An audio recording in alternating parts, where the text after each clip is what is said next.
बिस्मिल्लाहिर्रहमानिर्रहीम। अस्सलाम वालेकुम। Welcome to my channel novel reader सब। मैं हूँ आयत फ़ातिमा। कैसे हैं आप सब लोग?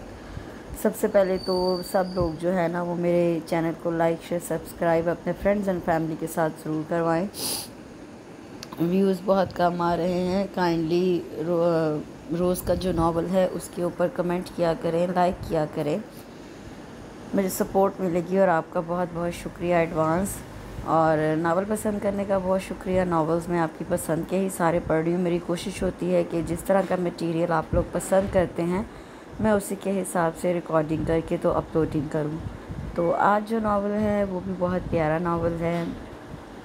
एक ऐसी लड़की की कहानी है जो बाकी सारे तो फैमिली वाले बहुत खूबसूरत होते हैं, लेकिन वो थोड़ी सी सांवली होती है, या कह लें कि बहुत ज़्यादा खूबसूरत नहीं होती जिस तरह उनकी बाकी फैमिली है। तो उसी के उसको इतना कॉम्प्लेक्स भी वैसे नहीं होता, काफ़ी खुद एतमाद, बड़ा प्यारा सा करैक्टर है उसमें लड़की का। तो लेकिन ये है कि आपको पता है कि फिर जो सोसाइटी है वो तंज़ और तनकीद से बाज नहीं आती। तो उसी पे बेस्ड है ये कि वो उसकी मंगनी हो जाती है। पहले उसकी मंगनी तायाज़ाद के साथ होती है, तो फिर उसके भाई की भी तायाज़ाद की बेटी से, यानी कि जो क्रॉस मैरिज होती है, वट्टा सट्टा भाई की शादी हो जाती है। लेकिन वो जो कज़न है वो उससे शादी से इनकार कर देता है, और इनकार करने के बाद फिर वो थोड़ा सा मतलब काफ़ी ज़्यादा माहौल ख़राब हो जाता है। तो उसकी ना मतलब उसको कि ये थोड़ा सा रिलैक्स रहे, उसको ना उसके घर वाले उसके चाचू के घर भेज देते हैं दूसरे शहर पे। उनकी एक अलग सी स्टोरी है। चचा ने भी लव मैरिज की होती है, लेकिन गन पॉइंट पे फ़ौरन से ही मतलब अपनी क्लास वालों को पसंद करते हैं, लेकिन जो उस क्लास वालों के मतलब वालिद हैं वो जो हैं वो रिश्ता नहीं करते कि हम गैर बरादरी में रिश्ता नहीं करते, तो वो उसको अगवा करके तो गन पॉइंट पे उससे निकाह कर लेते, कोर्ट मैरिज कर लेते हैं। तो जब वो अपने उस चाचू के घर पहुंचती है तो वहाँ पे उनका जो साला है चाचू का, उसके जहन में ये प्लान आता है कि जिस तरह इसने मेरी बहन के साथ किया है तो मैं भी ये करूँ। तो वो वैसा ही उसके साथ करता है। उसी पे बेस्ड ये बहुत प्यारी स्टोरी है, बहुत मज़े की स्टोरी है। मुझे बहुत पसंद आई है ये स्टोरी। रिवेंज है इसमें, सस्पेंस है, रोमांस है, बहुत मज़े की स्टोरी है। ये है जी आंचल 2006 के अप्रैल के शुमारे में ये स्टोरी आई थी। मोहब्बत झुक नहीं सकती। इसकी राइटर का नाम यहाँ मेंशन नहीं है, लेकिन ये लिखा था सैयदा गुलबानो ने। तो चलिए स्टार्ट करते हैं जी। मोहब्बत झुक नहीं सकती। ऐसी ज़िंदगी से तो मौत अच्छी ना यार, ऐसी बात नहीं करते। हौसला यार हौसला, सामने सारी ज़िंदगी पड़ी है, इतनी मायूसी की बातें नहीं करते। जब कदम कदम पर मायूसी साम बनकर डसने के लिए कुंडली मारे बैठी हो तो ओ यार, फिर वही नहुसत भरी मायूसी की बातें। बस अब आगे एक लफ्ज़ ना कहना तुमने अभी। वो लोग देखे ही कहाँ हैं जिनकी ज़िंदगियों में मायूसी का जहर भर चुका हो। मानता हूँ मैं तुम्हारी बात, मानता हूँ कि झूठी नहीं तुम्हारी बात, पर हर किसी का दर्द हल्का हो या गहरा बहरहाल अजियतनाक तो होता है। अच्छा चलो ज़रा बाहर का चक्कर लगा कर आते हैं, ज़रा हवा की ताजगी से तुम्हारा जहन भी तरोताज़ा हो जाएगा। मेरा जी नहीं चाहता कि मैं किसी भी तरह खुश रहने की कोई एक हल्की सी भी कोशिश करूं। भाई मेरे, दाद देता हूं तुम्हारी इस पथरीली कुव्वत बर्दाश्त की जो तुम्हें खुशी के बगैर ज़िंदगी जीने पर उकसाती है। पर यार दिल तो बेचारा दिल ही होता है। दिल के लिए खुशियों की हिद्दतें, मुसर्रतों की शादाबी और सुकून की लज्जत बड़ी ज़रूरी होती है। यार चलो उठो, जान छुड़ाओ इस मायूसी भरी नाहुसत से, लदी फदी बीमार सोचों से, और चारों तरफ नज़र डाल के भी देखो। देखो तो ये दुनिया कितनी खूबसूरत है, देखो ये दुनिया किस कदर कीमती है। मुझे फ़िलहाल तुम तन्हा छोड़ दो ख़ावर, तन्हा छोड़ दो मेरे हाल पर। अमन किसी तौर पर अपनी कैफियत के मुद्दजज़ से बाहर निकले को ज़हनी तौर पर हरगिज़ तैयार ना था।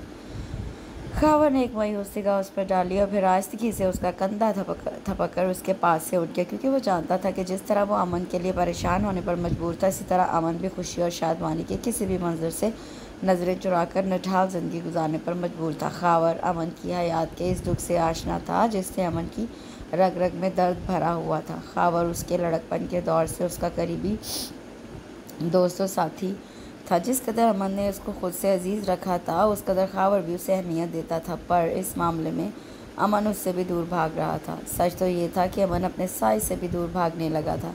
अमन का शुमार उन लोगों में होता था जो ज़िंदगी से बहुत मुखलिस होते हैं, मगर जब ज़िंदगी से उनको कोई ज़ख़म, कोई चोट, कोई ठोकर मिलती है तो वो ज़िंदगी से यकलख्त किनारा कशी इख्तियार कर जाते हैं। फिर ज़िंदगी की कोई किरण उनका दिल गुदास नहीं कर सकती। फिर वो ज़िंदगी से किसी तरह भी मुतमिन होने की आरज़ू रखते हैं, ना ज़िंदगी की शादाबी से सरशार होने की कोई कोशिश करते हैं। सुमैर, ज़िंदगी अचानक कितनी खूबसूरत हो गई है ना। मुज़म्मिल हाउस में ब्याह कराने के बाद दूर नजफ़ को ज़िंदगी का हर खूबसूरत रंग अनोखा दिखाई देता था। टूट कर चाहने वाले शौहर के साथ ने ज़िंदगी के इस अनोखे रंगीन सफ़र की खूबसूरती में कई गुना इजाफा कर डाला था। हाँ, ज़िंदगी वाकई बहुत खूबसूरत हो गई है क्योंकि तुम मेरे साथ हो। सुमैर ने इसे अपने और करीब कर लिया। ये सफ़र यूं ही सदा यूं ही हसीन रहेगा ना सुमैर, आपकी संगत में महकता हुआ, आपके प्यार से निकलता हुआ इसी तरह हसीन। हाँ, बल्कि शायद इससे भी ज़्यादा है।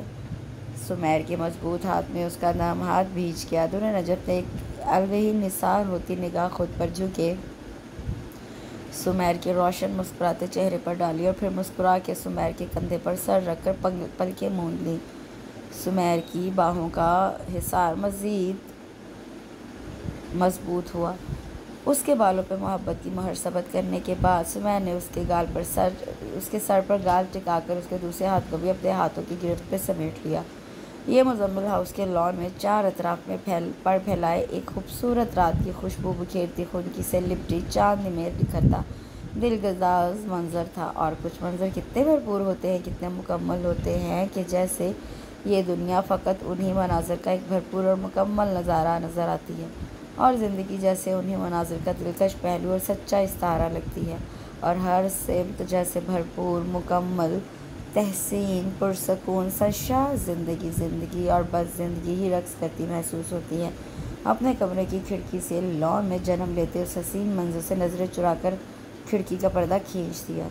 कुछ मंज़र कितने भरपूर होते हैं, कितने मुकम्मल होते हैं कि जैसे ये दुनिया फ़कत उन मनाज़िर का ही एक भरपूर और मुकम्मल नज़ारा नज़र आती है, और कुछ मनाज़िर कितने बेरंग, फीके, बेजान, बेकशिश और अधूरे और नामुकम्मल होते हैं कि जैसे दुनिया का हुस्न भी मांद होकर उनकी वजह से गहनज़दा दिखाई देने लगता है। और ज़िंदगी दागदार जैसे कि नैना की ज़िंदगी, जो नैना को बेबसी और बस बेबसी ही महसूस होती थी। अम्मी, अब हम क्या कर सकते हैं, फ़ैसला तो हो चुका है ना। महमूद की ज़िद और जटाई से सारा ख़ानदान वाकिफ़ है। नैना के कान आज भी उन अल्फाज की चुभन और सनसनाहट को फरमोश नहीं कर सकते थे जो नैना की समातों में दिल धड़का देने वाली गूंज बनकर उसके दिल के नरम गोशों में खराशें डाल चुके थे, और इन खराशों से वो अभी तक लहू रस्ते महसूस कर रही थी।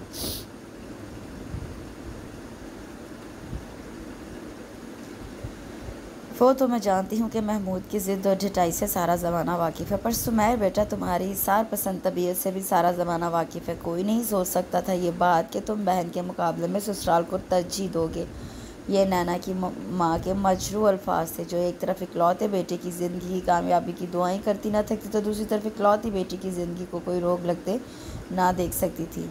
मैंने नैना के मुकाबले में किसी को तरजीह दी है और ना ही कभी दे सकता हूँ, ये बात आप अच्छी तरह जानते हैं। बाकी ये तो सब अपने अपने नसीब की बात है अम्मी, कि यहाँ इस दुनिया में किसी को क्या मिला क्या नहीं मिला। तुम सिर्फ ये देखो कि नैना बेकसूर है। मालूम है उसका कसूर क्या है बेटा? बेकसूर और मासूम तो दूर नजफ़ भी है, कसूर तो उसका भी कोई नहीं अम्मी। फिर उसे सज़ा क्यों दी जाए? आखिर किसी के किए की सज़ा किसी और को क्यों दी जाए? ये ठीक है कि महमूद की बेबसी की वजह से एक दिल ज़ख्मी हुआ, लेकिन ये ज़रूरी तो नहीं कि मैं भी एक दिल को चिकनाचूर कर दूँ। रिश्ते तो बनते बिगड़ते रहते हैं। फिर आपको नैना को या किसी को भी महमूद के फ़ेल का दिल पर असर नहीं लेना चाहिए। सुमैर ये कहकर लम्हा भर को खामोश हुआ, फिर कुछ सोच कर बोला,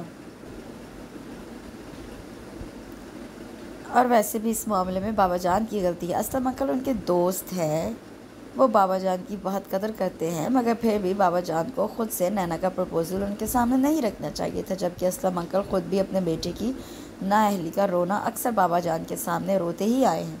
महमूद का अपना ज़ाती क्लिनिक है, लाइक फ़ाइक लड़का है, ज़िंदगी को संजीदगी से गुजारने के असूलों पर अमल करने वाला अच्छा खासा समझदार और खुश शक्ल है।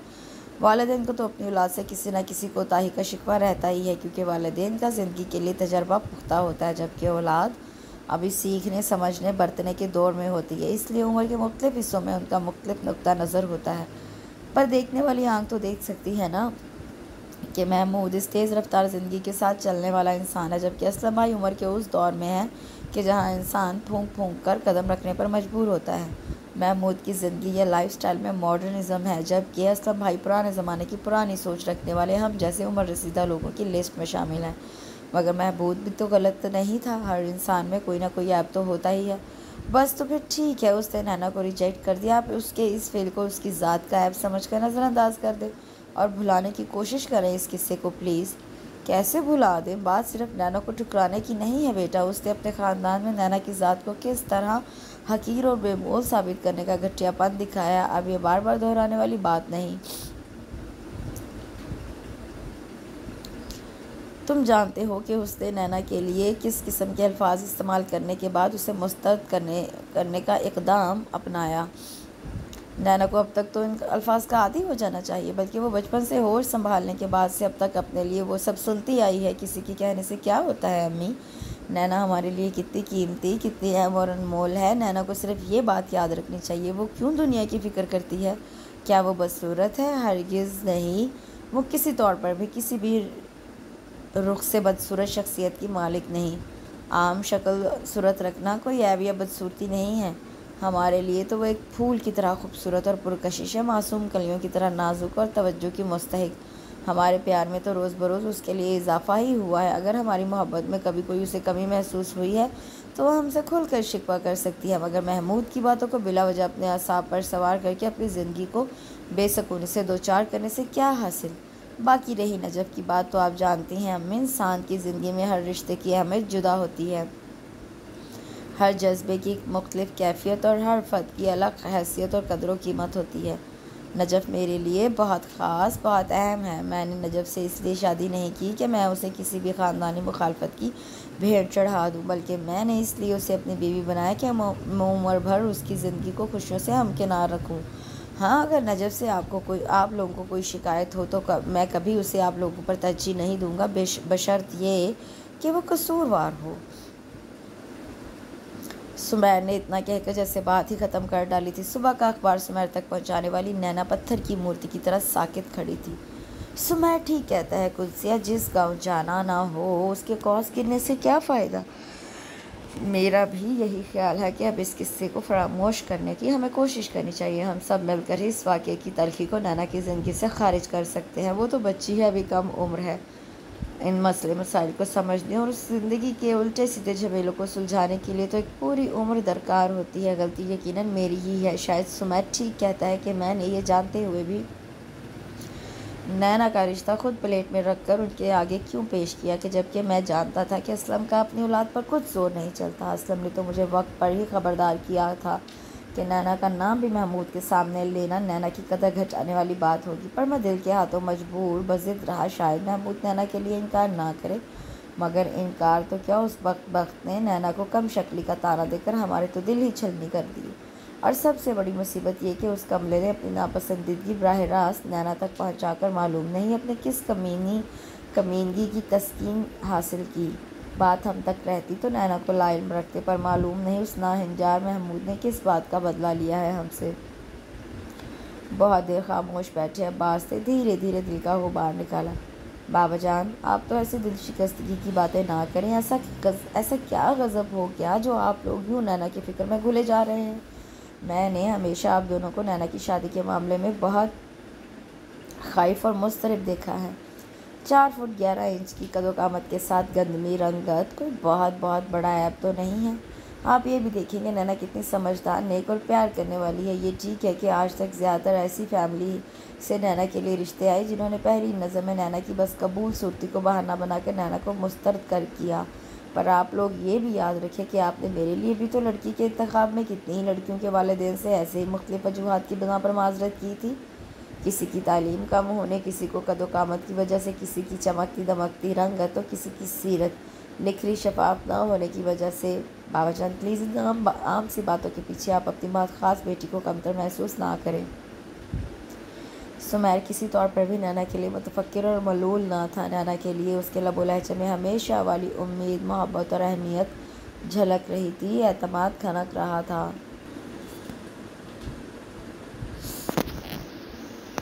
आखिर ये सब कब तक चलेगा बरखुरदार? अब तो उसकी शादी हो चुकी है। निज़ामुद्दीन को बेटे की सरगर्मियों की शायद फिर कोई ताज़ा नागवार रिपोर्ट मिली थी। अमन ने उनकी मानीखेज़ बात पर लाताल्की वाले अंदाज से पहलू बदला। अगर ये बात लोगों में आम हो गई तो क्या इज़्ज़त रह जाएगी तुम्हारी और हमारे इस माशरे में भी, ख़ानदान में भी? कभी इस हद तक सोचने की कुछ तौफीक हुई है तुम्हें, या फिर आसमान से फरिश्ते उतर कर तुम्हें सीधी राह दिखाने आएंगे? निज़ामुद्दीन का गुस्सा आज आसमान से बातें कर रहा था, मगर सामने जवान औलाद लाडला चहीता सपूत था, जिसके सामने गुस्सा दबाकर कुछ धीमे लहजे में बात करना उनके बुढ़ापे का तकाजा था। और अगर औलाद सरकश भी हो तो बुढ़ापा कुछ और भी ज़्यादा शिद्दत से महसूस होने लगता है। उस वक्त अमन से जवाब तलबी करते हुए निज़ामुद्दीन भी कुछ ऐसी ही शिकस्ता कैफियत से दो चार थे। अमन चंद लम्हाती बेचैनी के एहसास से गड़बड़ाने के बाद पुरसकून हो चुका था। क्या हुआ बाजी? फिर किसी ने आपको मेरे खिलाफ क्या हुआ अब्बाजी? फिर किसी ने आपको मेरे खिलाफ पट्टी बढ़ा दी है? बकवास बंद करो अमन, मेरी आंखें अंधी नहीं हैं जो मेरी आंखों से तुम्हारी कोई हिमाकत पोशीदा रहेगी।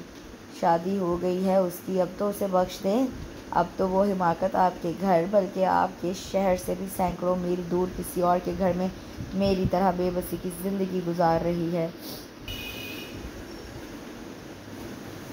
हाँ, बेबसी की ज़िंदगी? तुमने बेबसी की ज़िंदगी गुजारी ही कब है? और ये तुम्हारी सरासर खुशफहमी है कि वो तुम्हारी तरह अपनी ज़िंदगी को रोक लगाने की बेवकूफ़ी करने के बाद अपना वक्त और अपनी ज़िंदगी बर्बाद कर रही होगी। प्लीज़ अब्बाजी, अब तो आप उसके लिए गलत अंदाज में बात ना करें। अब तो आपको उसकी शादी के बाद कोई ख़तरा नहीं होना चाहिए। यही तो मैं तुम्हें समझाना चाहता हूँ कि अब उसकी शादी हो चुकी है, अब तो संभल कर ज़िंदगी को गुजारो। ख़तरा मुझे उससे नहीं, ख़तरा तो मुझे तुमसे है, जो तुम्हें अपने ख़ानदानी वक़ार और इज़्ज़त का पास भी नहीं रहा। इज़्ज़त बनते सदियां लगती हैं, मगर इज़्ज़त जाते एक लम्हा लगता है, और इज़्ज़त एक बार चली जाए तो फिर हाथ नहीं आती।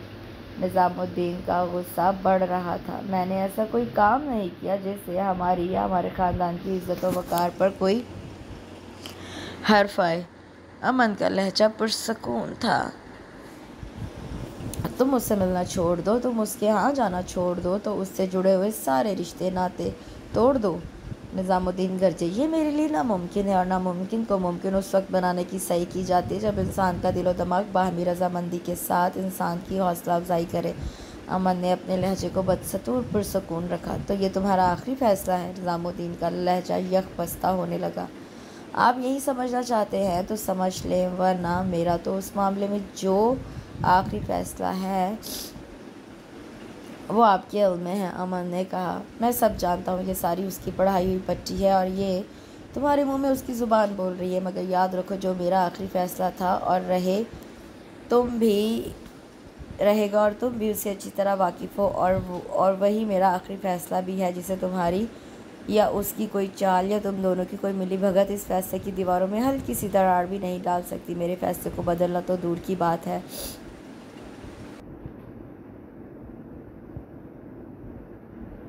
तो फिर आप मुतमईन रहें, आप अपने फैसले की मजबूती में और भी सख्ती पैदा करके किसी रहम तहम्मुल की गुंजाइश बाकी ना रखने की जुस्तजू करते रहें और पुरसकून रहें। ये बेसुकूनी क्यों आखिर? मेरी बेसुकूनी का जवाब तुम्हारे शऊर की आंखों से ओझल नहीं।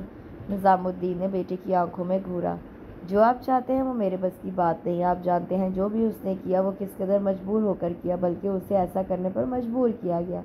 वो तो लड़की ज़ात थी, क्या करती, कहाँ तक वक्त की सियासत का मुकाबला करती।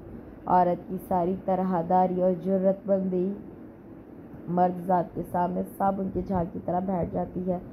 अमन ने बेबसी भरे अंदाज में कहकर नज़रें चुरा ली। ये भी तुम्हें उसी ने कहा होगा, और ऐसी ही और भी बहुत सी बातों का शहद पिला पिलाकर उसने तुम्हारे दिल में मेरे खिलाफ जहर भरा होगा। वो ऐसी लड़की नहीं है, मुझसे ज़्यादा तो आप उसे जानते हैं कि वो हम लड़कियों से बहुत मुख्तलिफ लड़की है।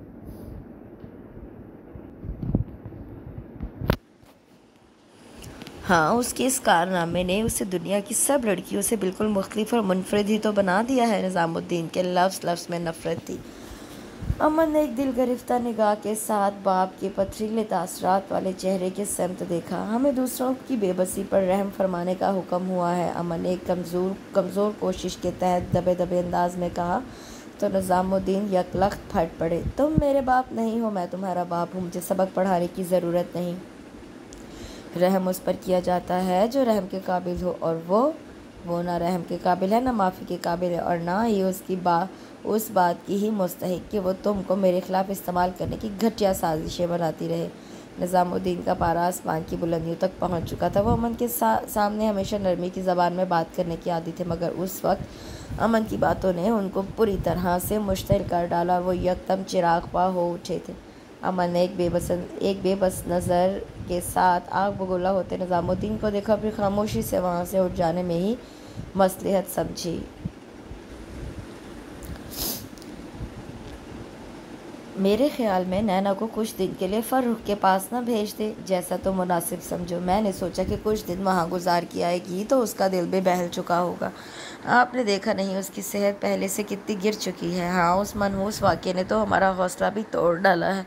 वो तो फिर बच्ची है। सुमैर ना होता तो कौन हमें यूँ हौसले से समेटे रखता। आप सच कह रहे हैं। सुमैर के दम से तो हमारी ज़िंदगी में बहुत फ़ख्र और बहुत रौनक है। तो फिर मैं भेज दूँ नैना को फ़र्रुख के पास। वो भी नैना के लिए इस मामले में काफ़ी टची हो रहा था। उसने ख़ुद मुझे कहा कि नैना को कुछ दिन के लिए उसके पास भेजा जाए।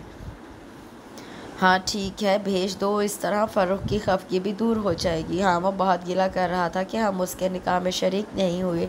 जब मैंने वजह बताई तो ठंडा पड़ गया, मगर साथ शर्त भी रख दी कि नाना को कुछ दिन उसके पास भेजा जाए तो वो माफ़ी तलाफ़ी का सोचेगा।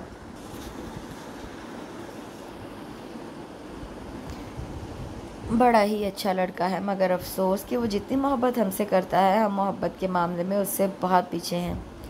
चलो नैना खुद ही उसका गुस्सा दूर कर देगी। और हाँ, फ़र्रुख की दुल्हन के लिए भी कुछ भेज देना, और देखो कोई कमी ना छोड़ना। अरे आप बेफिक्र रहें, आपके कहने से पहले ही मैंने बहुत कुछ सोच लिया है, बल्कि लिस्ट भी बनाई है। अभी लाकर आपको दिखाती हूँ। बस आप फ़िक्र ना करें, आपने जिस मकसद के लिए मुझे हासिल किया है, आपका वो मकसद पूरा होता रहे। और आपको क्या चाहिए? आज सजीला के लबो लहजे की तलखी नाकाबिले बर्दाश्त थी, जिसने फ़र्रुख को अनदेखी अजियत से दो चार किया। वो उसके दुख को समझने की कोशिश करती भी तो नाकाम रहती। अपने दर्द को तो खुद फ़र्रुख ने अपने अंदर दबा लिया था, फिर कोई और भला कैसे उस दर्द की तह तक पहुँच पाता। मैं बहुत मजबूर था, बहुत लाचारी की हालत में मैंने वो इंतहाई कदम उठाने का फ़ैसला किया था। पर शायद तुम कभी भी मेरी मजबूरी को समझना ही ना चाहो तो तुमको समझाना बेकार है। मैंने कहा ना, आप बस अपने मतलूबा मकसद की कामयाबी या नाकामी की तरफ तवज्जो मरकूज़ रखें। मेरी ये हैसियत तो आपके नज़दीक किसी बेजान खिलौने से भी शायद कम हो, क्योंकि खिलौनों को भी कुछ प्यार, कुछ तवज्जो हासिल हो ही जाती है, कुछ ना कुछ अहमियत मिल ही जाती है।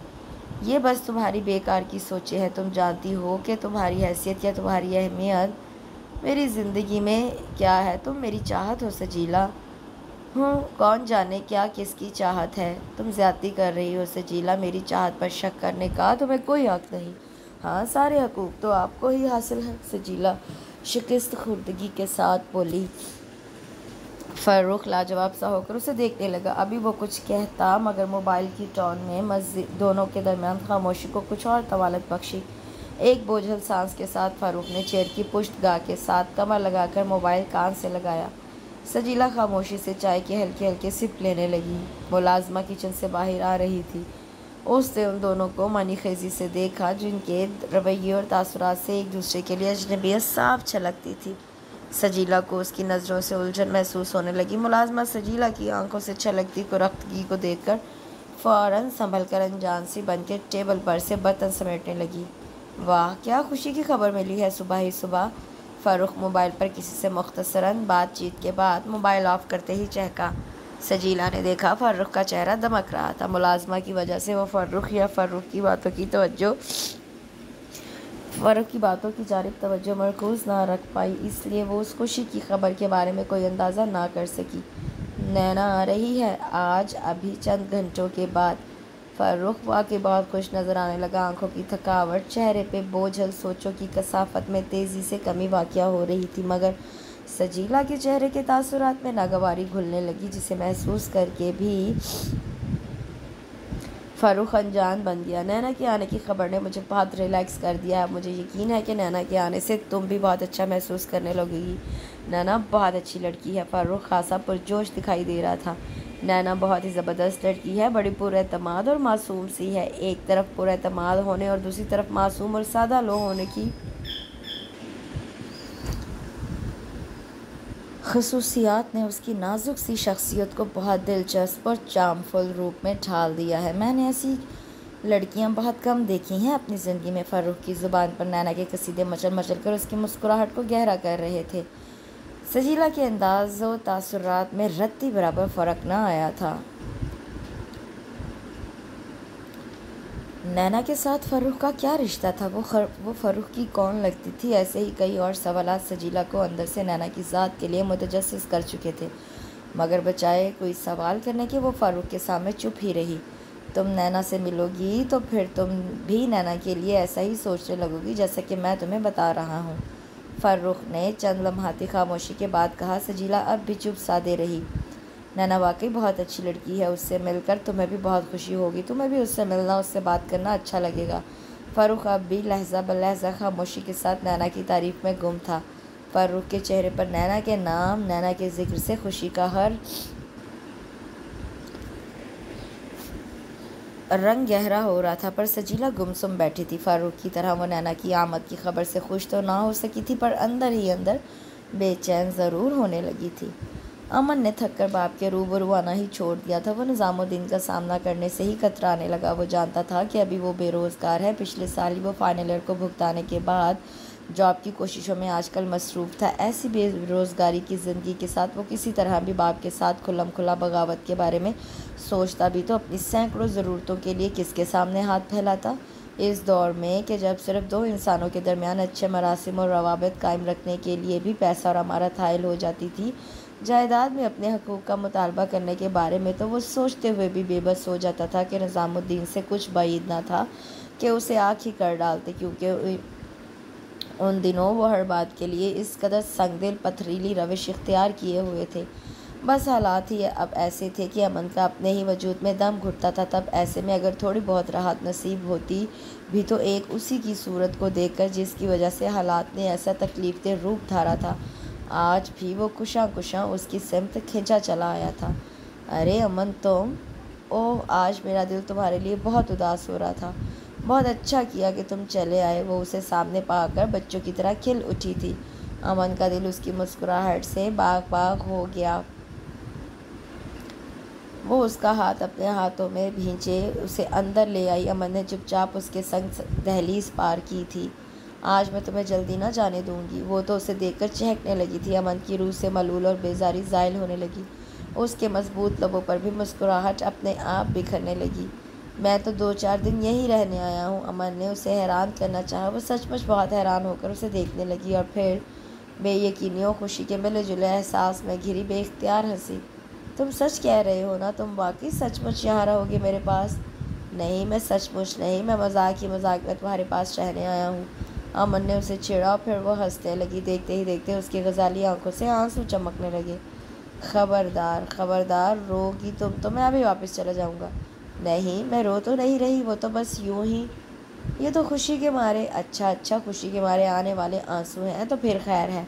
अच्छा चलो कहीं बिठाओ तो सही, क्या खड़ा ही रखोगी? रास्ते में टैक्सी ख़राब हो गई थी। 2 किलोमीटर पैदल चलते हुए आया हूँ। कोई और टैक्सी भी इस रास्ते में नहीं फटकी, वरना पैदल ना चलना पड़ता। वॉक भी छोड़ी हुई है। बहुत दिनों बाद इतना पैदल चला हूँ तो टांगें सनसना रही हैं।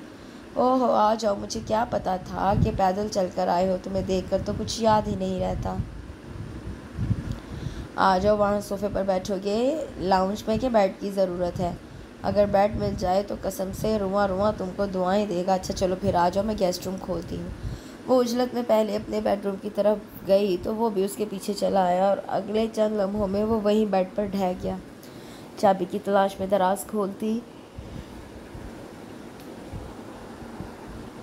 सजीला मुस्कुरा के हैरत ज़दा से उसे देखने लगी। वो तो उस बेडरूम की तरफ देखते हुए भी इश्तियाल से दो चार होता था। अब कहाँ ये कि वो ना सिर्फ बेडरूम में आ गया था बल्कि चारों खाने चित हुआ अब बेड पर दराज था। तुम और यहाँ? सजीला हैरत का इजहार किए बिना ना रह सकी। तो क्या तुमको एतराज़ है मेरे यहाँ रिलैक्स होने पर? अमन ने पलकें मीचकर गहरी पुरसकून सांस ली। उसका लहजा मुस्कुराता हुआ था। सजीला का शिकस्त खुर्दा दिल आप ही आप पुरसकून और मजबूत होने लगा। पागल, मुझे क्या भला एतराज़ होगा? सजीला ने उस पर झुककर उसके बालों को बखेरा। अच्छा, चाय लाऊं या कॉफ़ी? बाकी बातें बाद में। साइड टेबल पर रखे पानी के जग से ग्लास में पानी उंडेलकर उसकी तरफ बढ़ाया। अमन ने कोहनी के बल उठकर उसके हाथ से ग्लास लिया। सबसे पहले तो खाना खाऊंगा, बहुत ज़ोरों की भूख लगी है। एक चाय का कप मैदे में उंडेलकर घर से निकला हूँ। अमन ने खाने का कहकर सजीला को हैरान कर दिया और ख़ुद उसी तरह कोहनी के बल ऊंचा होकर पानी के घूंट भरने लगा। सजीला को उसके अंदाज वाकई हैरानगी से दो चार कर रहे थे, मगर हैरत के साथ साथ ये सब उसे खुशी से भी हमकिनार कर रहा था। इसलिए वो कुछ हैरान, कुछ मसरूर सी उसके लिए खाना लेने कमरे से निकल गई। घर में दाखिल होते ही चंद लम्हों बाद फ़ारूक का सजीला से सामना हुआ। किचन से निकलकर लाउंज की तरफ आ रही थी। दरवाज़ा मुलाजमा ने खोला। सजीला के कदम फ़ारूक को देखकर थमे। उसने फ़ारूक के बराबर खड़ी लड़की और फिर फ़ारूक को देखा। फ़ारूक कह रहा था, देखो सजीला, मैं नैना को ले आया हूँ। नैना, ये तुम्हारी भाभी हैं। फ़ारूक नैना के आने से बहुत खुश दिखाई दे रहा था। नैना मुस्कुरा के उसकी तरफ बढ़ी। सजीला ने भी मुस्कुराकर उसके सलाम का जवाब देने के बाद उसे साथ लगाकर अपने गाल से उसका गाल छुआ। फ़ारूक ने ममनून नज़रों से सजीला को नैना के इस पुरतपाक इस्तकबाल के लिए मुस्कुरा के देखा और फिर आगे बढ़ते हुए नैना के दोनों बैग और एक ब्रीफकेस साइड पर रखे। फिर मुलाजमा को नैना का सामान उठाने का इशारा किया। ये नैना बीबी का सामान गेस्ट रूम के साथ वाले कमरे में पहुंचा दो और भाई आप दोनों अच्छी तरह रिलैक्स से फारिग होकर एक दूसरे से मज़ीद तारुफ हासिल करें जब तक मैं फ़्रेश होकर आता हूँ। फ़ारूक मुस्कुराकर कहते हुए अपने बेडरूम की तरफ चल पड़ा। नैना को सोफे पर बैठने का कहती सजीला का दिल ज़ोर से धड़का। उसकी परेशान नज़रें वहाँ से बेडरूम की तरफ जाते फ़ारूक का बेबसी से पीछा करके रह गई। अभी वो नैना से कुछ कहती कि नैना उसे बेचैनी से फ़ारूक की तरफ देखते पाकर मुस्कुरा उठी।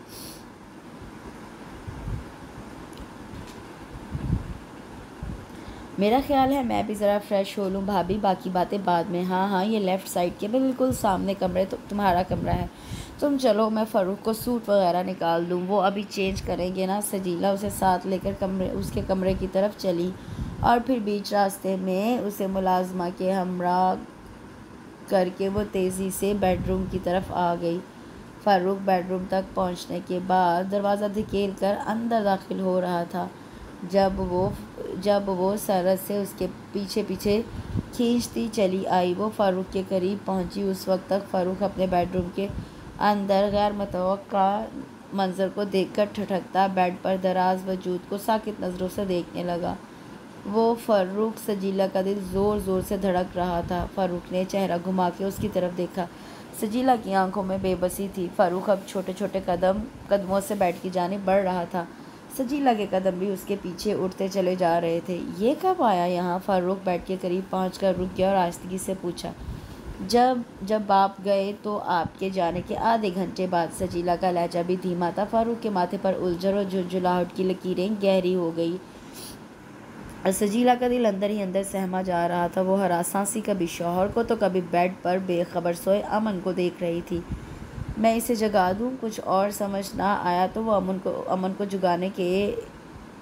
जगाने उसकी तरफ बढ़ी। फ़ारूक ने उसे अमन को जगाने से रोका। नहीं, सोने दो, मैं गेस्ट रूम में चला जाता हूँ। तुम जल्दी से प्लीज़, अच्छे से। फ़ारूक का लहजा मध्यम था। मैं इसे गेस्ट रूम में भेज देती हूँ। आप?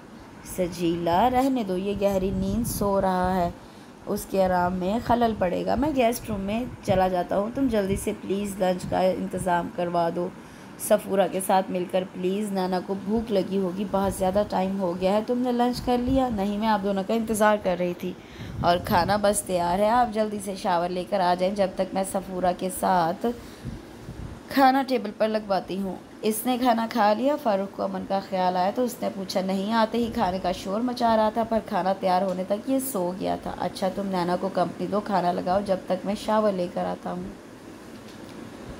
फ़ारूक उसी तरह आहिस्तगी से बोलता यकलख्त झुका और फिर अमन का हाथ मुसाफिर से अंदाज में अपने मजबूत हाथ में भींचकर दोबारा उसके सीने पर रख के वो एक नरम सी मुस्कुराहट के साथ उसे देखने लगा। फ़ारूक ने अपना चेहरा सजीला के चेहरे के करीब लाकर सरगोशी की। जागने के बाद शायद इसे हमेशा की तरह मुझसे हाथ तक मिलाना गवारा ना हो। इतना कहकर फ़ारूक बेडरूम से निकल गया। सजीला ने पलटकर अमन की बंद पलकों को देखा, फिर वो उसके करीब आ ठहरी। अब वो हाथ बढ़ाकर उसकी तरफ झुक रही थी। अमन के माथे पर बेतरतीबी से बिखरे बालों को वो प्यार से समेट कर मुस्कुराई और फिर फ़ारूक का सूट निकालने ड्रेसिंग रूम की सिमत चली गई। आओ अमन आओ, हम तुम्हारा ही इंतज़ार कर रहे हैं। अमन को सजीला के साथ आते देखकर फ़ारूक अपनी चेयर से खड़ा हुआ। अमन ने फ़ारूक की मेहमान नवाज मुस्कुराहट बिखेरते चेहरे को देखा। अमन का चेहरा सपाट था। फ़ारूक उसके सामने आ खड़ा हुआ था। अमन ने फ़ारूक को अपने सिमत मुसाफे के लिए हाथ बढ़ाए खामोशी से देखा। चंद पल खामोशी से गुजर गए। यकलख्त अमन लब भींचकर मुस्कुरा दिया। फ़ारूक ने उसकी मुस्कुराहट को कुछ उलझकर बेयकीनी से देखा। अमन अभी तक मुस्कुरा रहा था। फिर अमन ने अपने बराबर खड़ी सजीला को देखा। अब वो फ़र्क की सिमत बढ़ रहा था। सजीला ने देखा, अब वो फ़र्क की तरफ मुसाफे के लिए हाथ बढ़ाने की बजाय पुरसुकून अंदाज में फ़ारूक के गले से लग रहा था। फ़ारूक को नैना के साथ सजीला के खुशगवार बर्ताव ने ही हैरत में मुब्तला किया हुआ था। अमन की फ़राख दिली ने फ़ारूक को और भी बढ़ता हैरत में डाल दिया। ये सब गैर मुतवक्का था। फिर भी फ़ारूक ने संभल कर अपने आप में मजबूत होकर अमन के गिर्द अपनी गिरफ्त मजबूत करके अमन के कंधों को थपथपा दिया। अमन की आंखें उस घर के गेस्ट रूम के रास्ते वाले कोने में ठहर के और भी रोशन हो गई कि उसकी नज़रों के हिसार में उस वक्त नैना का सरापा था। नैना जो अभी अभी सफूरा के साथ गेस्ट रूम से निकलकर यहाँ पहुँची थी, अब एकदम अपनी जगह थम गई। फ़ारूक के साथ बगलगीर हुआ वो नौजवान उसके लिए अजनबी ही ना था बल्कि परेशानी का बाइस भी था, जो बहुत खोकर उसको टुकर टुकर देखे चला जा रहा था। उसकी आंखों में न जाने क्या था कि नैना का दिल घबरा के सहम गया। अरे आ जाओ नैना, खाना कब से तैयार है, आओ प्लीज़ बैठो। सजीला ने खुशदिली से नाना को मुखातिब करके सबकी तवज्जो खाने की तरफ दिलाई। फ़ारूक और अमन भी अपनी अपनी चेयर संभाल कर बैठने लगे। ये नैना है अमन, मेरे तायाजाद की इकलौती लाडली प्यारी सी बेटी। फ़ारूक के बैठते ही पहले अमन को अहमियत देकर मुखातिब करते हुए नैना का तारुफ कराया, फिर नैना से बोला तो उसके लबों पर मुस्कुराहट थी। ये अमन है मेरा इकलौता साला, सजीला का जुड़वा भाई, बहुत इंटेलिजेंट, बड़ा काबिल और अट्रैक्टिव पर्सनालिटी का मालिक, जैसे कि तुम देख रही हो। फ़ारूक अमन को कौरमा सर्व करते हुए बोल रहा था। सजीला भी फ़ारूक के साथ साथ उन दोनों को कुछ ना कुछ सर्व करने लगी। आप भी लेना प्लीज़ चाचू, नाना ने फ़ारूक से कहा तो सजीला फ़ारूक की तरफ मतवज्जा हुई और फिर उसे खाना पेश करने लगी। देखो नैना, मैंने तुम्हारे लिए अपनी नई नवेली दुल्हन को किचन में भेजा। ओ चाचू, अब ये ऐसी बात है कि मैं आपको शुक्रिया भी नहीं कह सकती। हाँ, मगर अब जब तक यहाँ हूँ भाभी को किचन में जाने नहीं दूँगी, नाना एतमाद से बोली। सजीला मुस्कुराने लगी। अमन बेनियाज सा बैठा छोटे छोटे लुक़मों के साथ कौरमे के साथ भरपूर इंसाफ करता पेट पूजा में मसरूफ़ था। जागने के बाद खाने की टेबल पर आके इश्तिहा अंगेज़ खुशबू वाली गर्मा गर्म डिशेस सामने पाकर उसकी भूख फिर से चमक उठी थी।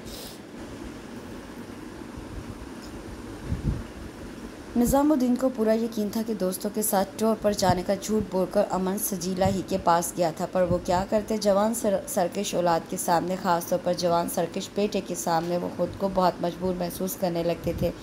वरना एक ज़माना उनके जाहो जलाल, उनकी ज़िद्दी फितरत और उनके आखिरी फ़ैसलों को कभी ना बदलने वाले मिजाज से अच्छी तरह वाकिफ़ था। पर निज़ाम का औलाद पर, ख़ास तौर पर अमन पर कोई ज़ोर न चल रहा था कि वो किस तरह उसे सजीला की ज़िंदगी से अलग करके उन दोनों के मजबूत रिश्ते को ही काट कर फेंक डालें।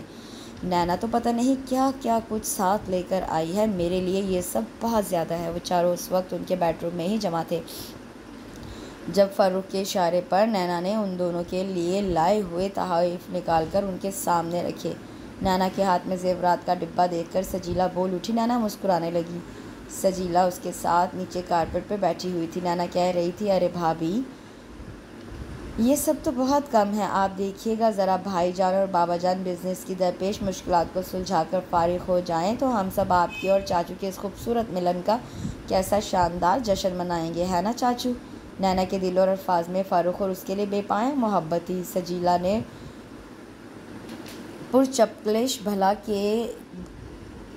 ने भी चपलिश भुला के उस वक्त हकीकी खुशी और ममनूनियत के एहसास के साथ मुस्कुरा के फ़ारूक और फ़ारूक के साथ बैठे अमन को देखा। नैना अब फ़ारूक और सजीला के लिए खूबसूरत मलबूसात से भरी सूटकेस को खोल रही थी। फ़ारूक और सजीला के लिए मुंतखब किया गया हर लिबास मुनफरिद और ख़ूबसूरत था। फ़ारूक ने नैना की बात की तायीद में सर इस बात में हिलाया था। नैना अमन को देखने के बाद मौका पाते ही मोबाइल से कुदसिया बेगम के साथ अमन के बारे में डिस्कस कर चुकी थी, क्योंकि अमन के सामने तहाइफ फ़ारूक और सजीला को पेश करते हुए वो हिचकिचा रही थी। मगर माँ के साथ अमन के बारे में बात करके वो अमन के लिए भी उतनी ही मुतमईन और पुरएतमाद थी जितनी कि वो फ़ारूक और सजीला को तोहफ़ देते वक्त पुरएतमाद और मुतमईन थी। और ये आपके लिए। फ़ारूक और सजीला से फ़रागत पाकर वो अचानक अमन के रूबरू नीचे कुशन पर बैठते हुए बोली। अमन के साथ साथ फ़ारूक और सजीला भी चौंके। मेरे लिए? अमन ने शशोपंच के आलम में सजीला और फ़ारूक को कुछ ना समझने वाले अंदाज में देखा और फिर नैना के हाथों में गिफ्ट पैक को। जी आपके लिए। नैना को उसकी हालत ने बहुत लुत्फ़ दिया। वो बार बार कभी सबकी तरफ तो कभी नैना के हाथों में खूबसूरत पैकिंग वाले गिफ्ट पैक को देख रहा था।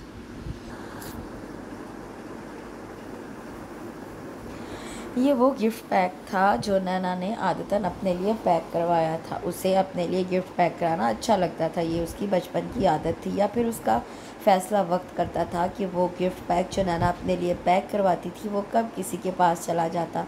नैना को खुद भी पता ना होता कि जो गिफ्ट वो अपने लिए पैक करवा रही है वो गिफ्ट मालूम नहीं कब वो किसी को पेश कर देगी।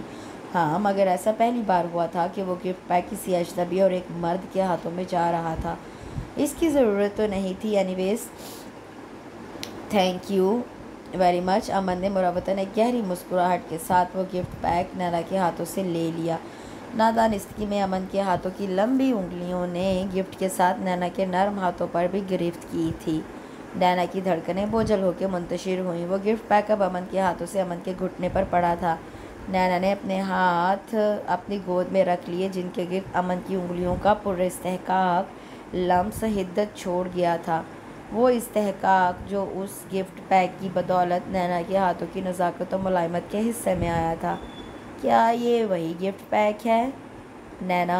फ़ारूक ने पूछा तो वो होंठ भींच के मुस्कुराई और गिफ्ट पैक को देखा जो अब अमन के घुटने से उठाकर पहलू में सोफ़े पर रख लिया। जी चाचू, ये वही गिफ्ट पैक है, वो आहिस्तगी से बोली। तो फ़ारूक ने खुशगवार कहका लगाया और कहा, वाह क्या बात है तुम्हारी, फिर तो अमन बहुत खुश नसीब है। फ़ारूक ने मुस्कुरा के उनको भी नैना की इस आदत के बारे में बताने लगा। बचपन से आज तक मालूम नहीं नैना का ये गिफ्ट पैक किस किस के हाथों में पहुंचा होगा, पर आज अमन खुश नसीब ठहरा। जानते हो अमन, मेरी तो हमेशा से ही नैना के ऐसे गिफ्ट पैक पर बड़ी नज़र रही, पर आज तक ऐसा कोई गिफ्ट पैक मेरे नसीब में नहीं आया। फ़ारूक अमन से मुखातिब था। ठीक है, मैं आइंदा आपके लिए भी गिफ्ट। ना, इस गिफ्ट पैक में वो ख़ास बात नहीं होगी जो उस गिफ्ट पैक में होती है, जो कि तुम बग़ैर किसी इरादे और सोचे समझे प्लान के किसी को देती हो, और ख़ुद तुम्हें भी नहीं पता होता कि तुम वो गिफ्ट पैक कब, कहाँ और किस वक्त किसको पेश करोगी। फ़ारूक ने हंसते हुए बात ख़त्म की। नैना भी फ़ारूक के साथ धीरे से हंसी। पहले अमन और फिर सजीला को देखकर रह गई। वो दोनों भी उसे दिलचस्पी से देखते हुए मुस्कुरा रहे थे। सजीला की आंखों में नैना के लिए सताइश थी और अमन की आंखों में। अगले 2 दिन फ़ारूक ने अमन के साथ गुजारे और वो ऑफ़िस टाइम के बाद अमन को आउटिंग के लिए अपनी पसंदीदा जगहों पर ले गया। बहुत थोड़े वक्त में फ़ारूक ने अमन को भरपूर तवज्जो पजीराई से नवाजा। अमन के लिए फ़ारूक की इतनी फ़राख दिली और तवज्जो देखकर सजीला के ख्यालात भी फ़ारूक के लिए तब्दील होने लगे।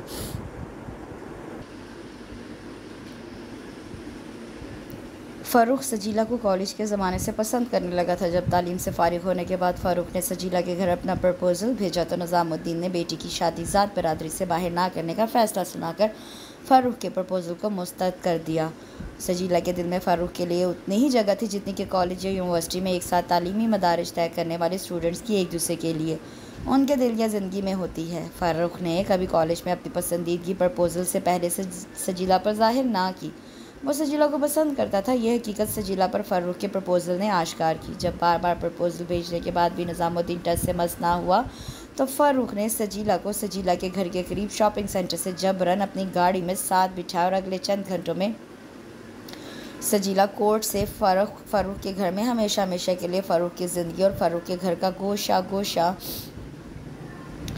आबाद करने के लिए पहुंच चुकी थी या पहुंचा दी गई थी, और उसे वहां पहुंचाने वाला ख़ुद फ़ारूक ही था। ये आप मुझे कहाँ ले जा रहे हैं? वो नाजुक और कम हिम्मत सी लड़की खौफ से सहमी जा रही थी। वहीं जहाँ तुम्हारी किस्मत तुम्हें ले जाना चाहती है। मैं आपके साथ कहीं नहीं जा सकती, आप मुझे यूँ ऐसे कैसे कहाँ ले जा रहे हैं, प्लीज़ गाड़ी रोके। वो घबरा के उसे देखने लगी जो एक हाथ से ड्राइविंग कर रहा था। तुम मेरे साथ ना भी जाना चाहो, क्या फ़र्क पड़ता है तुम्हारे चाहने या ना चाहने से। वो दूसरे हाथ से अपना सेल फ़ोन पर कोई नंबर प्रेस कर रहा था। आखिर मेरा कसूर क्या है, मैंने क्या बिगाड़ा है आपका, आप मुझसे किस बात का बदला लेना चाहते हैं, क्या जुर्म किया है मैंने, मेरा कसूर क्या है आखिर। मैं तुम्हारे सवालों का जवाब देने का पाबंद नहीं, ये लो। वो सख्त लहजे में बेनियाजी से कहकर अपना सेल फ़ोन उसके सिमत बढ़ा रहा था। वो परेशान और हरासा सी होकर सेल फ़ोन की स्क्रीन को घूरने लगी। उसके घर के टेलीफोन नंबर पर बेल जा रही थी। पकड़ो, वो दरश्ती से घर जा। वो घबरा के उसके हाथ से सेल फ़ोन लेने लगी। अपने घर वालों को इत्तला दो कि वो बात अधूरी छोड़ के सामने सड़क को घूरने लगा कि तुम किडनैप हो चुकी हो। वो संग दिली से एक एक लफ्ज़ चबाकर बोला तो नैना हैरत, खौफ, रंज और बेबसी के आलम में मुंह खोले उसे तकती रह गई। दूसरी तरफ से उसके घर के टेलीफोन नंबर पर बेल जा रही थी और उस जानिब धक से रह जाने वाले दिल के साथ पत्थराई सी बैठी अपनी साकित पलकों के सामने वो सामने बैठे शख्स को देख रही थी। ऐसा कैसे हो सकता है मेरी बच्ची, हाय मेरी बच्ची। सुमैर, तुमने ठीक से सुना था ना, वो अपनी नैना ही थी ना। कुदसिया बेगम की हालत उन गुजरते 10 मिनट के अंदर अंदर काबिल रहम तक बिगड़ कर रह गई थी। उनका रो रो के बुरा हाल हो रहा था। 10 मिनट के उस मुख्तसर दौरानिए में सुमैर ने हर तरह से मालूमात हासिल कर रही थी और फ़ारूक से फ़ोन पर बात करने के बाद ये खबर सच साबित हो चुकी थी कि नैना अगवा हो चुकी है। मगर फिर भी कुदसिया बेगम हर गुजरते पल वहमों का शिकार होकर बेचैन हो उठी थी और कलेजा थाम के सिसकने लगती थी। क्यों किया तुमने ऐसा, क्यों? उस पत्थर दिल से राब्ता होते ही फ़ारूक बेबसी से धड़ा। आपने वो सब क्यों किया? क्या जवाब है आपके पास? नैना बिल्कुल बेकसूर है, वो तो बहुत मासूम है, वो तो बेकसूर है। मेरी बहन भी इतनी ही मासूम और बेकसूर थी फ़ारूक साहब, फिर आपको उसकी मासूमियत और बेगुनाही का ख्याल क्यों नहीं आया? वो जहरखंद लहजे में इतना कहकर राब्ता मुनक़ता कर चुका था। मुझे दे, मैं बात करूं। फ़ारूक की उड़ती रंगत वाले चेहरे को देखती सजीला ने मोबाइल उसके हाथ से लिया। फ़ारूक अरक आलूद पेशानी के साथ करीबी सोफे पर गिरने के से अंदाज में बैठा सजीला मुसलसल पुकार रही थी, अमन, अमन, हेलो अमन, मेरी बात सुनो अमन प्लीज़। सजीला के बारहा पुकारने पर कोई जवाब ना आया तो सजीला को राब्ता मुनक़ता होने का एहसास हुआ। उसने परेशानी से फ़ारूक को देखा, वो पलके मूंद चुका था। फ़ारूक, सजीला ने घबरा के उसके करीब बैठकर उसका हाथ अपने हाथों में लिया तो जैसे यूँ लगा जैसे फ़ारूक का हाथ नहीं, कोई बर्फ़ का टुकड़ा हो। फ़ारूक की रंगत बहुत तेज़ी से मुतग़य्यर हो रही थी। फ़ारूक, क्या हुआ आपको? सजीला की छठी हिस्स उसे किसी अनहोनी के होने का इशारा दे रही थी। पर क्या फ़ारूक, आप ठीक है ना? आप परेशान नहीं हो, नैना को कोई नुकसान नहीं पहुंचा सकता, प्लीज़ संभाले खुद को। वो और तुम्हारे अब्बा जी तुम्हें मुझसे छीन लेना चाहते हैं सजीला, पर मैं ऐसा बर्दाश्त नहीं कर सकता। मैं तुम्हारी जुदाई बर्दाश्त नहीं कर सकता। ये सदमा, ये नुकसान मेरी कुव्वत बर्दाश्त से कहीं ज़्यादा होगा।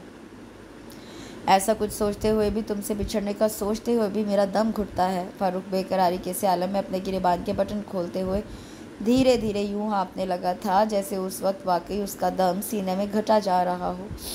उसकी रंगत जर्द होने लगी। हक्का बक्का बैठी सजीला ने गैर इरादी तौर पर फ़ारूक का चेहरा छुआ जो पसीने की नमी से तर था। और नैना को कुछ भी तकलीफ़ पहुंची तो मैं ख़ुद को कभी माफ़ नहीं करूँगा।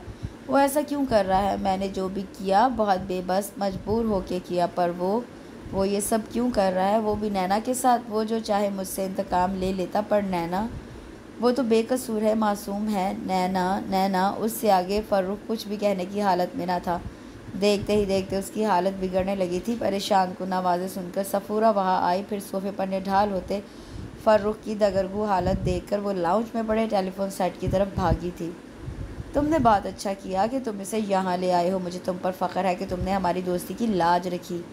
खावर उसका हाथ अपने हाथों में लेकर थपकते हुए ममनून नज़रों से उसे देखता धीरे धीरे कह रहा था, हालात ने मेरे सोचने समझने की तमाम सलाहियतें सल्ब करके मुझे वक्त के हाथों कठपुतली की मानिंद तमाशा बना के रख दिया है। खावर, मुझे नहीं मालूम मुझसे ये सब गुस्से की हालत में कैसे सरजद हो गया, पर जैसे ही मुझे अपनी गलती का एहसास हुआ मैंने तुम्हें कॉल की और तुम्हारे मशवरे पर इसे तुम्हारे घर ले आया। वो बहुत उलझा हुआ लग रहा था। आप फ़िक्र न करें अमन भाई, वो यहाँ बिल्कुल महफूज है, मैं हूँ ना उसके पास। खावर की बीवी रहीला ने उसे मुतमईन किया। मुझे अब क्या करना चाहिए? उसे वापस किसी कीमत पर मैं वहाँ ले जाना नहीं चाहता खावर यार, जहाँ जाके वो मेरी दस्तरस से दूर हो जाए। और तुम जानते हो कि मैंने जल्दबाजी और गुस्से की हालत में उसके घर वालों तक भी अपनी इस हिमाकत की खबर नशर कर दी है। नैना की ज़बानी ही सोच सोच के अमन का दिल बैठा जा रहा था कि वो ये सब क्या कर गुजरा था। इसीलिए कहते हैं इजलत और गुस्से में कोई फ़ैसला नहीं करना चाहिए। मगर अब क्या हो सकता है? तो अब तो जो तुमने करना था कर बैठे, अब आगे की सोचो भाई। मैं बहुत डिप्रेशन का शिकार हूँ, कुछ भी सोचने की मेरे अंदर हिम्मत नहीं हो रही। वो सर दोनों हाथों में पकड़े बहुत रुहासा हो रहा था।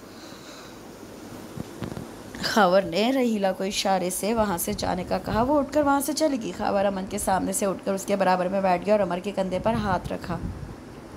बात कुछ अजीब सी लग रही है मुझे। वो तुम्हें पहले ही नज़र में अच्छी लगी तो फिर बजाय इसके कि तुम उसे पाने की जस्तजू शुरू करते, तुमने उसे खुद से बदजन कर दिया। वो घर में मुलाजमा के साथ अकेली थी जब तुम उसे किस तरह कायल करके घर से बाहर लाए। वो तुम्हारे साथ मेरी गाड़ी पर आउटिंग के लिए चलने को तैयार हो गई। तुमने उसे ये कहा था कि तुम उसके साथ फ़ारूक और सजीला के किसी मसले पर बात करना चाहते हो। उससे तुम्हारी बात पर भरोसा किया और तुम पर एतमाद करके तुम्हारे साथ घर से बाहर निकली। मगर तुमने उसके साथ जो किया वो उसे तुमसे बदगुमान करने के लिए काफ़ी है। हाँ, वो मुझे पहली नज़र में अच्छी लगी, पर उसके अच्छा लगने के साथ ही फ़ौरन मुझे यह एहसास भी परेशान करने लगा कि अब्बा जी फ़ारूक को अपनाने के लिए ही तैयार नहीं तो नैना को वो भला किस तरह खातिर में लाएंगे, जबकि उनका दिल मेरी तरफ से भी बदगुमान और बदजन है। एक तरफ फ़ारूक ने हमारे घर के सुकून और अमन और अमान को बर्बाद करके रख डाला है, तो दूसरी तरफ अब्बा जी की बेहिसी ज़िद और जारहियत भरे सलूक ने मुझे बिल्कुल बेदम और निढाल कर रखा है। अब तुम ही बताओ, ऐसी तलखियों और रंजिशों भरे हालात में मेरे दिल में पनपने वाला नैना की पसंदीदगी का जज्बा क्या खाक परवान चढ़ सकता है? बस ऐसी सारी सोचों ने, उन सारी ना समझ में आने वाली बातों ने, इन बेरहम हालात ने मुझे अंधा कर डाला और मेरे उस अंधेपन की वजह से किसी बड़े नुकसान, किसी बड़ी बर्बादी की लपेट में नैना भी आ जाती कि अचानक मेरे कदम तुम्हारी तरफ उठने को बेकरारी से डगमगाने लगी। ये गुस्सा, ये रंजिशें, ये इंतकाम का जज्बा, ये बेहिसी, ये हिमाकतें, ये सब फ़क्त चंद लम्हों का खेल होता है यार। फिर किसी की तमाम उम्र के शफाफ दामन पर बदनामी और रुसवाई का धब्बा लग जाता है। किसी की सारी ज़िंदगी बर्बाद होकर रह जाती है। यार अमन, तुमने गलत कदम उठाया, पर नुकसान से पहले ही संभल गए। इसलिए अब मैं तुम्हें क्या कहूँ, बस काश तुम नैना के घर वालों को अजियत में मुब्तला ना करते, काश तुम ये ना करते। मालूम नहीं मैं क्यों इस कदर सफाक बन गया, मालूम नहीं क्यों मैं इस कदर गिर गया। मैं क्या करूँ? अब क्या हो सकता है खाबिर? अब मुझे क्या करना चाहिए? अमन बुरी तरह से नादिम पछतावों की जद में था। सबसे पहले हमें नैना को एतमाद में लेना होगा। क्या वो तुम्हारी पसंदीदगी से आगाह है? नहीं यार, अभी तो मैंने ठीक तरह से ख़ुद को भी आगाह नहीं किया। अभी तो सिर्फ दिल खोलकर मैंने सिर्फ तुम्हारे सामने ये इजहार किया है। ठीक है, सोचते हैं कुछ। खाबर का अंदाज सोचता हुआ था। अमन अपने कंधे को थपकते उसके हाथ को अपने हाथ में जकड़े बेकरारी से बोला, यार खाबर, मैं चाहता तो तू कि उसे इसी वक्त वापस छोड़ आता, मगर गलती ये हुई कि उसके किडनैप होने की इतला उसी की ज़बानी उसके घर तक पहुंचाने के बाद मुझे अपनी गलती का एहसास हुआ।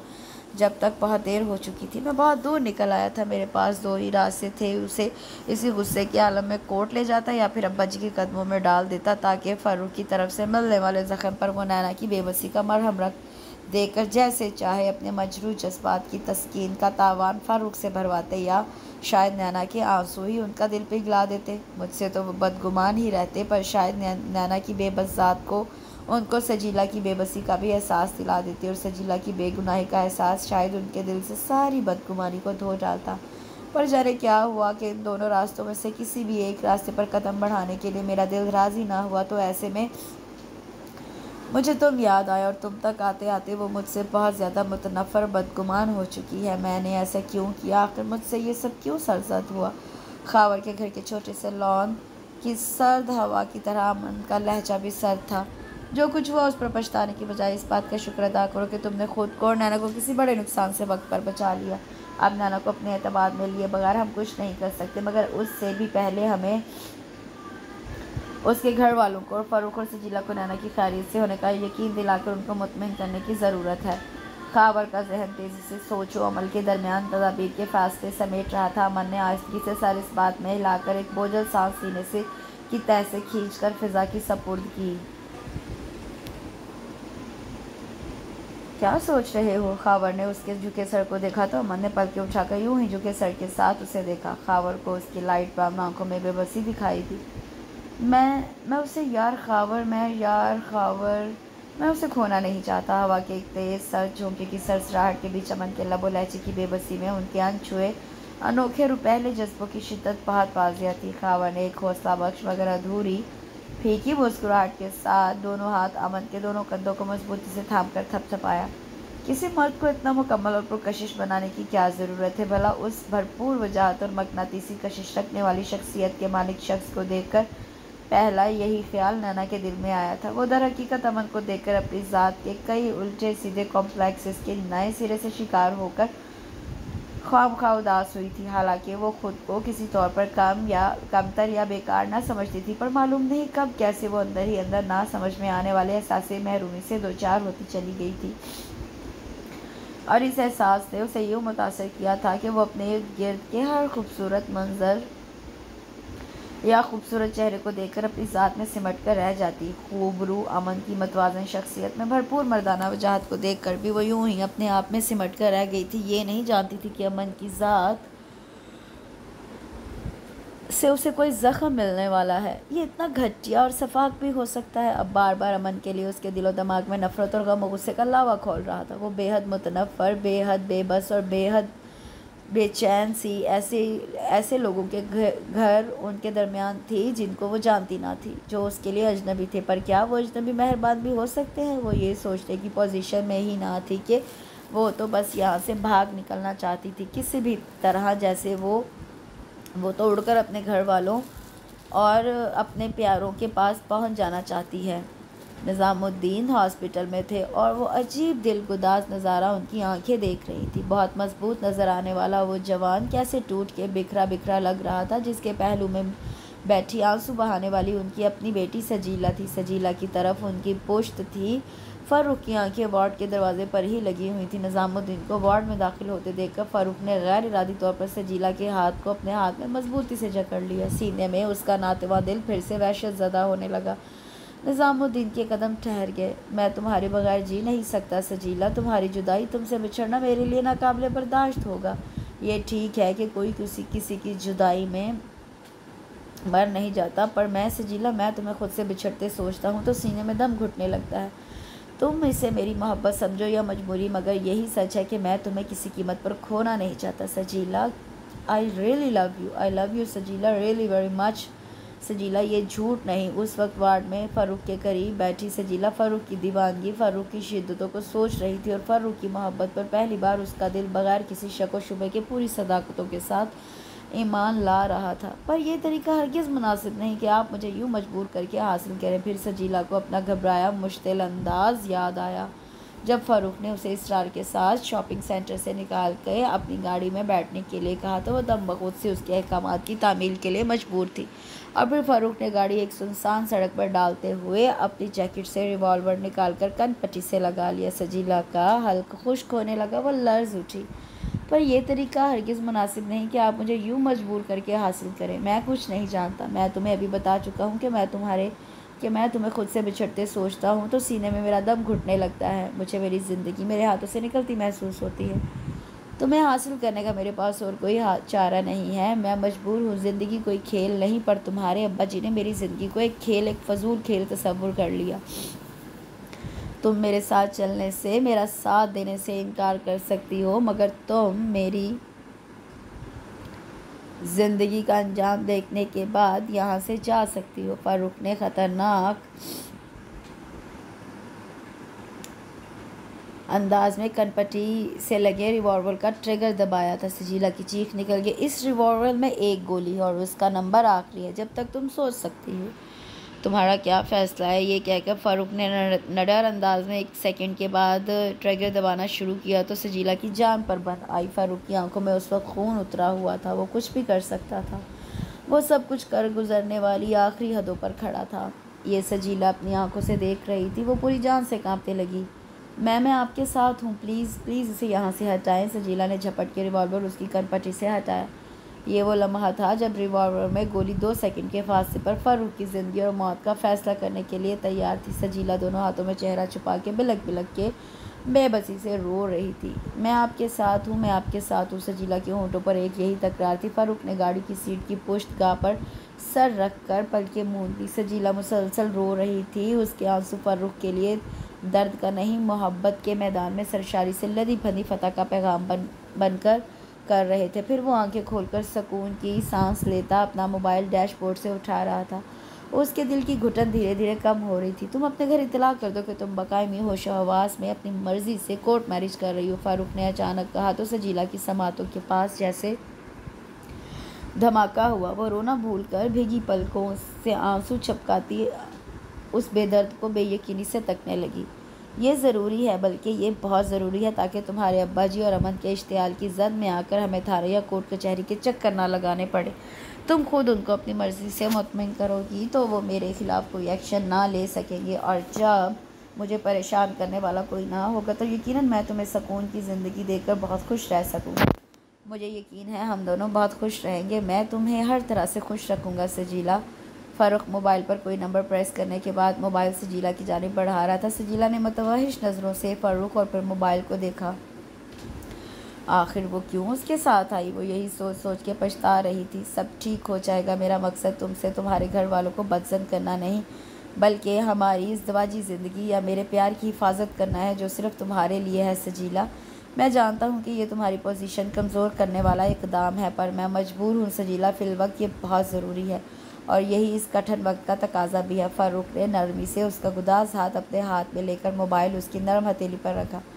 सजीला ने देखा मोबाइल की स्क्रीन रोशन थी और उस रोशनी में उसके घर के टेलीफोन नंबर पर बेल जा रही थी। अगले चंद सेकंड सजीला के लिए क़यामत से कम ना थे जब अमन ने कॉल रिसीव की और उसकी सुने बगैर अपनी बात मुकम्मल करके उससे रब्ता मुनक़िता करने के बाद मोबाइल फ़ारूक के सीने पर दे मारा था। फ़ारूक ने उछलते मोबाइल को सहूलत से कैच करते हुए उसे देखा, जो एक बार फिर बेबसी से बिलक रही थी। फ़ारूक ने उसकी मुज़ाहमत की परवाह किए बगैर उसका हाथ अपने हाथ में भींचकर नरमी से अपने गाल से छूते हुए दूसरे हाथ से गाड़ी स्टार्ट कर दी। और अब वो सारी बातें याद आके सजीला को बेचैन नहीं बल्कि सरशार कर रही थी। उस ख़याल, उस रोशन इदराक के साथ कि फ़ारूक उसको इस कदर चाहता है कि उसकी जुदाई के ख़्याल से ही ज़िंदगी फ़ारूक को बोझ लगने लगी थी। जब से फ़ारूक ने उसे अपनाया था, उसने जबरन अपना दिल मारकर अपनी इज़्दवाजी ज़िंदगी के साथ समझौता कर लिया था, मगर कभी कभी वो फ़ारूक की सूरत तक देखने की रवादार ना होती तो वो वक्त फ़ारूक के लिए कड़ा होता। वो मजबूरन उसे उसके हाल पर छोड़ देता था। मगर जब से फ़ारूक हॉस्पिटल में था, सजीला ने उसकी देखभाल में सब कुछ अपना आप तक भुला दिया था। सच तो ये था, सजीला को उसके प्यार के साथ साथ उसकी बेबसी का भी यकीन आ गया था। वो उस वक्त फ़ारूक के करीब सदके दिल से उसके दिलजोई में मसरूफ़ थी। निज़ामुद्दीन अचानक फ़ारूक के करीब बेड के पास आ रुकी तो सजीला लरज़ उठी। वो निज़ामुद्दीन का सामना करने की खुद में हिम्मत ना पा रही थी।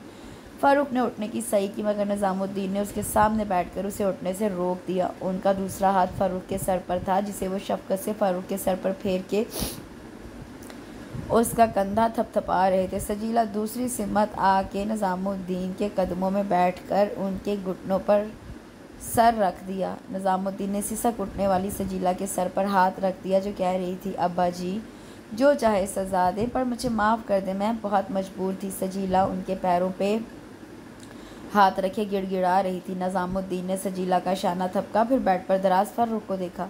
मैं तो नादान था जो ये बात समझ ना सका कि मेरी बेटी तो बख्तों वाली है, जिसे कोई अपनी ज़िंदगी से भी बढ़कर अजीज़ रखता है।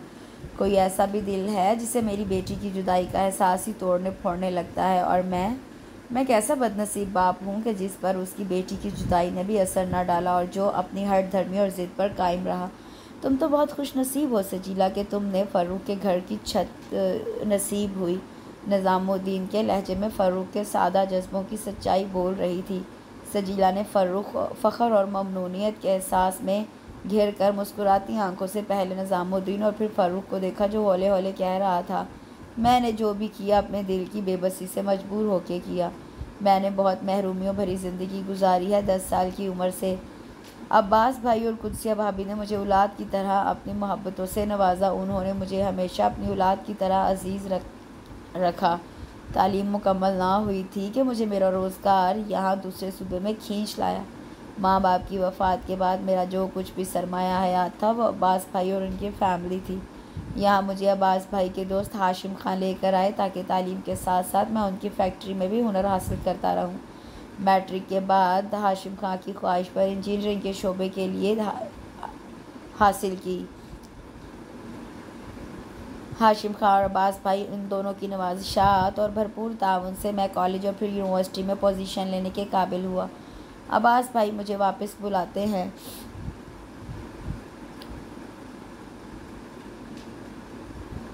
और हाशिम खान मुझे वापस भेजने पर किसी सूरत तैयार ना थे, क्योंकि वो चाहते हैं कि मैं हमेशा उनके बिज़नेस में उनका साथ दूं।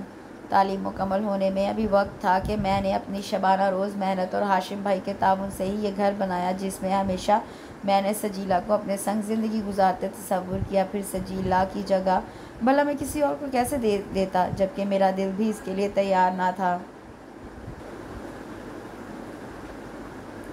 फ़र्रुख ने एक गहरे थके हुए सांस के साथ बात ख़त्म की। निज़ामुद्दीन ने उसका हाथ अपने हाथों में थामकर शफ़क़त से सहलाया और बोले, मैं जान गया कि मोहब्बत टूट तो सकती है मगर झुक नहीं सकती, और मुझे बेदराक हो गया है कि किसी की ज़िंदगी खेल नहीं है जिसका एहसास हम अपने दिल में मार के दफन कर दें। मुझे तुमसे और सजीला से अब कोई शिकायत नहीं। मैं गलत था इसलिए तुम मेरे इशारों पर ना चले, तुम दुरुस्त हो इसलिए मैं तुम्हारा साथ दूंगा, आज भी और आइंदा भी, हमेशा हमेशा के लिए। मेरा तुम दोनों से और अपने आप से वादा है।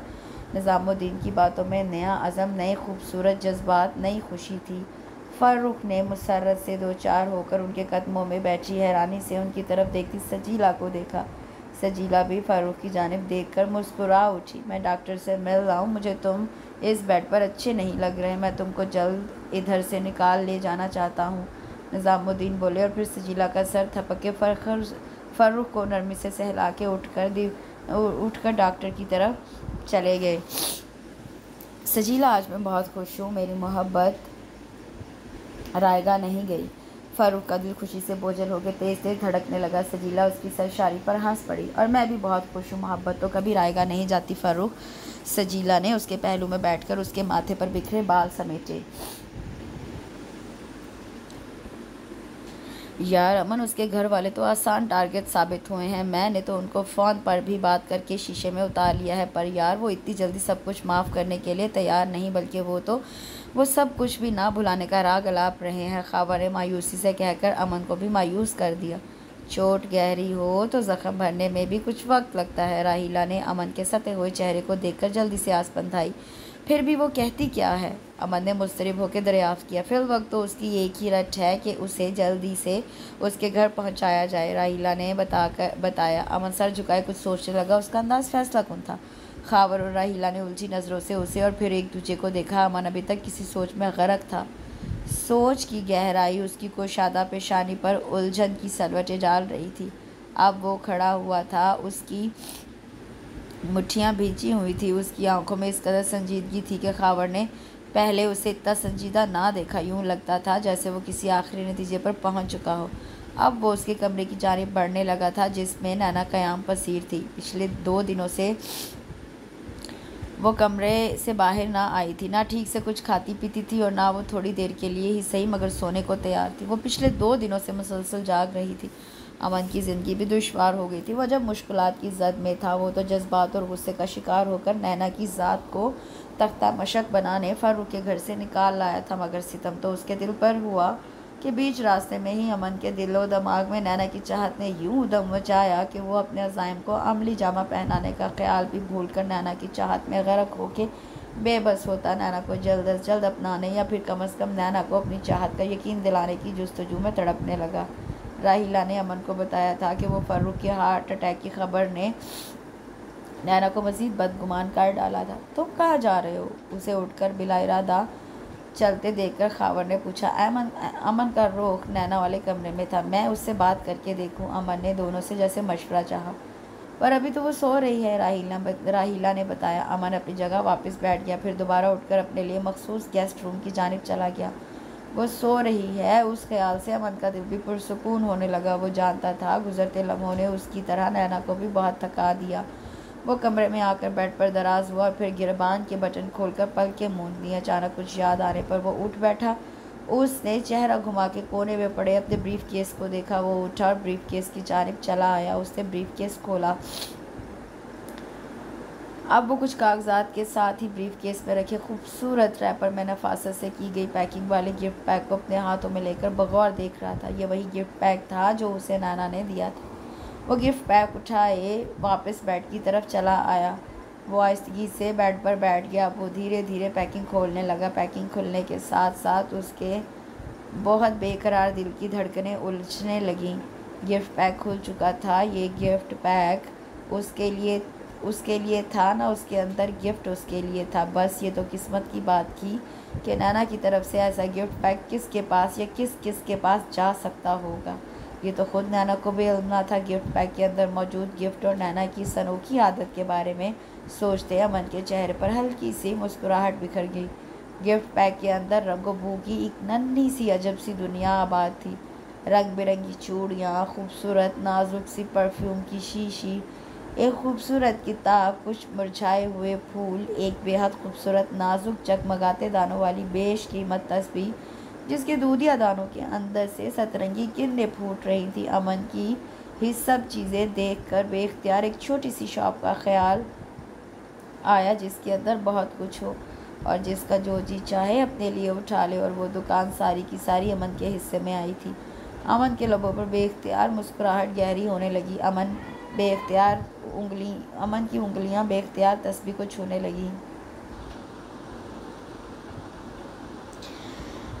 उसके हाथ में आते आते तस्बीह ने बेशुमार खीराकुन किरणें लुटाई थी। अमन ने तस्बीह को आंखों से छूकर अकीदत से चूम लिया।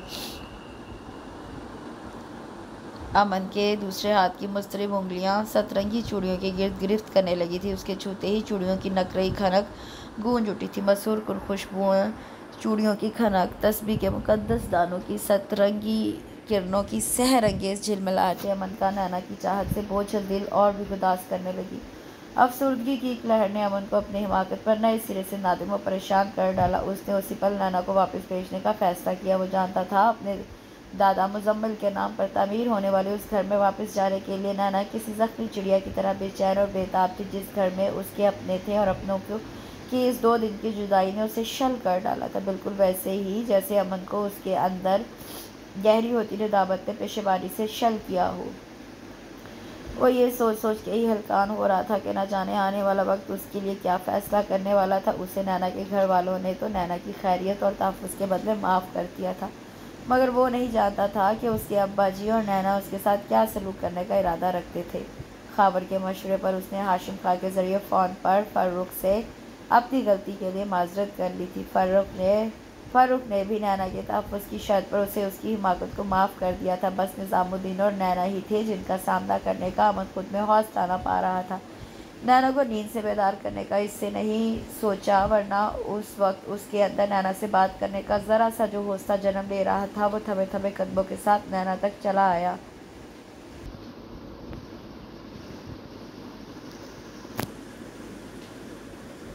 वो यकीनन गैर इरादी तौर पर मगलूब होकर नींद के ज़ेरे असर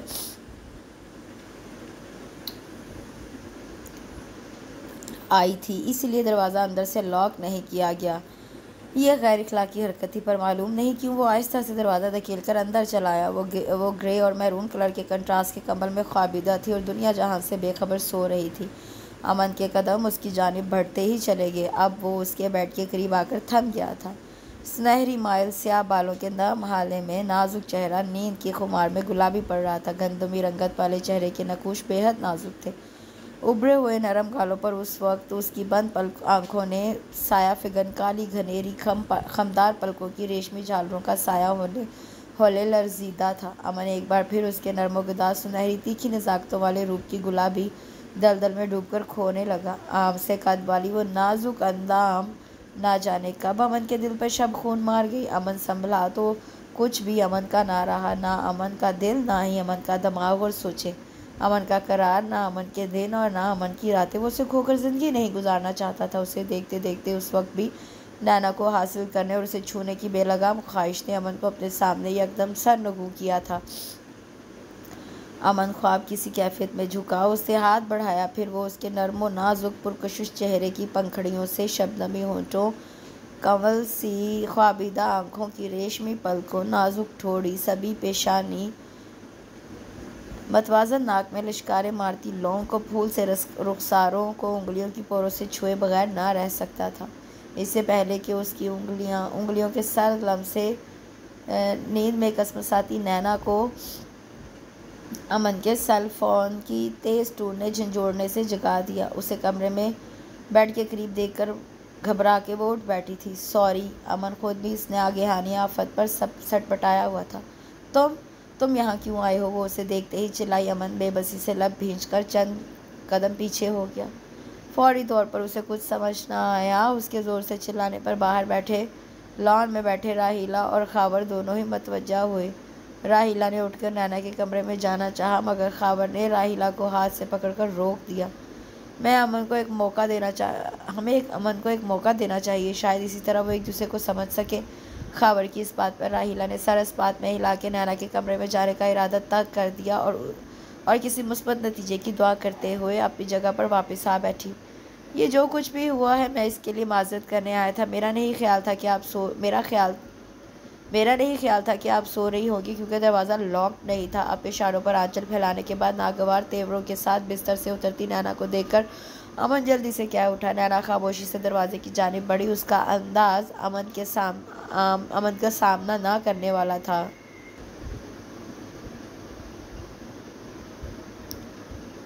मुझे कुछ और भी कहना है, प्लीज़ नैना। अमन ने गैर इरादी तौर पर उसकी राह रोकी। मुझे तुम्हारी कोई बात नहीं सुननी, नैना धाड़ी। अमन लाजवाब सा होकर उसे इस तरारी नज़रों से देख रहा था। मुझे अपने घर वापस जाना है, तुम मुझे चाचू के पास जाने दो ताकि वो मेरे घर मुझे जल्दी से पहुंचा दें।